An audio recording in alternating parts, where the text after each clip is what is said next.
കണ്ണൂർ, കാസർഗോഡ് ജില്ലകളിൽ 5 ദിവസത്തേക്ക് മഴയ്ക്ക് സാധ്യത. കേന്ദ്ര കാലാവസ്ഥാ വകുപ്പ് യെല്ലോ അലർട്ട് പ്രഖ്യാപിച്ചു. അതേസമയം കേരള തീരത്തെ കള്ളക്കടൽ പ്രതിഭാസത്തിനും സാധ്യതയുള്ളതായി സമുദ്രസ്ഥിതി പഠന ഗവേഷണ കേന്ദ്രവും അറിയിച്ചിട്ടുണ്ട്. കണ്ണൂർ, കാസർഗോഡ് ജില്ലകളിലാണ് കേന്ദ്ര കാലാവസ്ഥാ വകുപ്പ് മഞ്ഞ അലർട്ട് പ്രഖ്യാപിച്ചിട്ടുള്ളത്. ഒറ്റപ്പെട്ട ശക്തമായ മഴയ്ക്കുള്ള സാധ്യതയാണ് പ്രവചിക്കപ്പെട്ടത്. 24 മണിക്കൂറിൽ 64.5 മില്ലിമീറ്റർ മുതൽ 115.5 മില്ലിമീറ്റർ വരെ മഴ ലഭിക്കുന്ന സാഹചര്യത്തെയാണ് ശക്തമായ മഴ എന്നതുകൊണ്ട് അർത്ഥമാക്കുന്നത്. അതേസമയം കേരള തീരത്ത് രാത്രി 11:30 വരെ 1.8 മുതൽ 2.4 മീറ്റർ വരെ ഉയർന്ന തിരമാലയ്ക്കും കള്ളക്കടൽ പ്രതിഭാസത്തിനും സാധ്യതയുണ്ടെന്നും ദേശീയ സമുദ്രസ്ഥിതി പഠന ഗവേഷണ കേന്ദ്രവും അറിയിച്ചിട്ടുണ്ട്.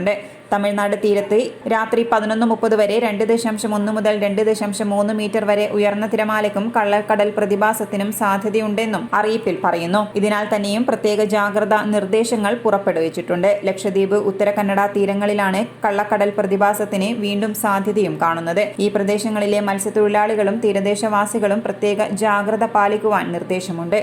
കടൽക്ഷോഭം രൂക്ഷമാകാൻ സാധ്യതയുള്ളതിനാൽ അപകട മേഖലകളിൽ നിന്നും അധികൃതരുടെ നിർദ്ദേശാനുസരണം മാറി താമസിക്കണം. മത്സ്യബന്ധന യാനങ്ങൾ, ബോട്ട്, വള്ളം മുതലായവ ഹാർബറിൽ സുരക്ഷിതമായി കെട്ടിയിട്ട് സൂക്ഷിക്കുകയും വേണം. വള്ളങ്ങൾ തമ്മിൽ സുരക്ഷിത അകലം പാലിക്കുന്നത് കൂട്ടിയിടിച്ചുള്ള അപകട സാധ്യത ഒഴിവാക്കാമെന്നും നിർദ്ദേശത്തിൽ പറയുന്നു. മത്സ്യബന്ധന ഉപകരണങ്ങളുടെ സുരക്ഷയും ഉറപ്പാക്കണം. ബീച്ചിലേക്കുള്ള യാത്രകളും കടലിൽ ഇറങ്ങിയുള്ള വിനോദങ്ങളും പൂർണ്ണമായും ഒഴിവാക്കണമെന്നും ജാഗ്രതാ നിർദ്ദേശത്തിൽ പറയുന്നു. City news, Kannur.